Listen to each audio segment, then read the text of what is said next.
By the time SummerSlam 1994 came around, there were a lot of major things going on in the WWE. To begin with, the evil $1 million corporation, Ted DiBiase, had become huge. He had signed the dangerous Bam Bam Bigelow to his stable and was making a serious bid for the tag team titles. DiBiase was also at the center of one of the biggest storylines of the night. The Undertaker had disappeared from the WWE after losing a casket match to Yokozuna at the Royal Rumble. But Ted DiBiase claimed he found The Undertaker and signed him to the $1 Million Corporation. Undertaker's longtime manager, Paul Bearer, however, then claimed that Ted DiBiase's Undertaker was a fake, and he was going to produce The Undertaker at SummerSlam. And the WWE must have been uncertain of this because Leslie Nielsen of Naked Gun was brought in to investigate. And we'll get to that one in a little bit. But anyways, this is SummerSlam 1994. And here we go with the matches. The night started off with the Head Shrinkers, Samu and Fatu, going up against the $1 Million Corporation, Bam Bam Bigelow, and the IRS man, Irwin R. Shyster. This match was fun, with Captain Lou Albano, Alpha of the Wild Samoans, and Ted DiBiase all at ringside. IRS man Irwin R. Shyster really was an underrated mid-card bad guy. The Head Shrinkers were about to win when Ted DiBiase distracted the referee. Captain Lou, of course, was not happy, and Alpha decides to sneak into the ring and clock IRS, but the ref saw that, so that led to a disqualification, and the IRS and Bam Bam lost. They beat the Head Shrinkers by disqualification. Next up, we saw the Women's Championship being defended by Alundra Blaze against the gigantic monster Bull Nakano, with another monster, Luna Vachon, in her corner.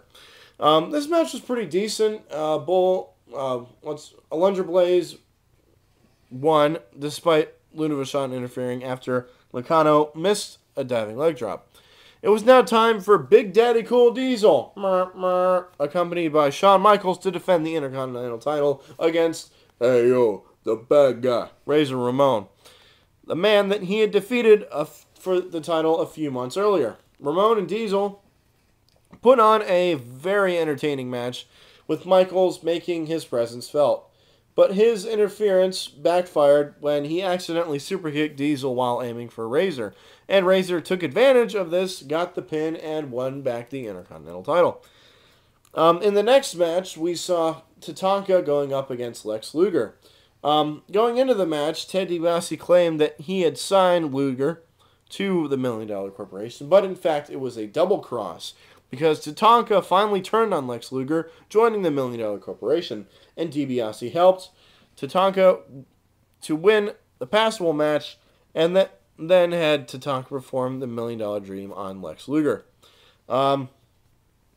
Next match was pretty pointless. Jeff Jarrett defeated Mabel and pretty much nothing. Mabel tried to hit a big move. Jeff moved out of the way and used his momentum to get the pin. Nothing too special there. The next match was the best match of the night by far, as the Hart family collided as Bret the Hitman Hart put his WWE Championship on the line against his brother Owen inside of a steel cage match. And Bret's former tag team partner, Jim the Anvil Neidhart, made it clear that he was on Owen's side. But in the lead up to the fight, Bret's brother-in-law, the British Bulldog, had returned and sided with the Hitman. The cage was brought in to stop the family from interfering in the match. This is a very good thing, as the match turned out to be an absolute scorcher, with some of great spots, including Bret suplexing Owen off the top of the cage.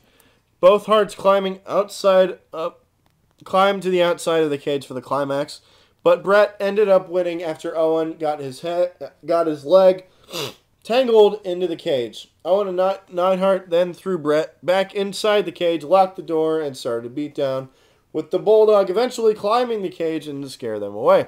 This was a pretty awesome match, to say the very least. Which brings us to the main event. Leslie Nielsen solved the mystery of The Undertaker, but it was Paul Bearer who came to the ring and with the casket. There was a cool light show, then The Undertaker returns. Ted DiBiase comes out with his Undertaker, so it's Undertaker versus Undertaker, and they have their match. The biggest problem here was that the crowd was confused as fuck. Nobody knew which one was which. Both guys looked similar, and it must have been difficult to work out who was who. Anyways, it doesn't matter because the real Undertaker won. The crowd cheered, and the show was over, and that was that. It was not the best main event. It wasn't the best SummerSlam, but Brett versus Owen alone is worth watching. The rest of the show ties together, with most of the matches being about Ted DiBiase's $1 Million Corporation. So that's SummerSlam 1994. Out of 10, I'm going to give this a 6 out of 10. Best match of the night, hands down, is the Steel Cage match. Bret Hart versus Owen Hart. And the worst match of the night is probably Jeff Jarrett versus Mabel. That's SummerSlam 1994. Coming up next, SummerSlam 1995.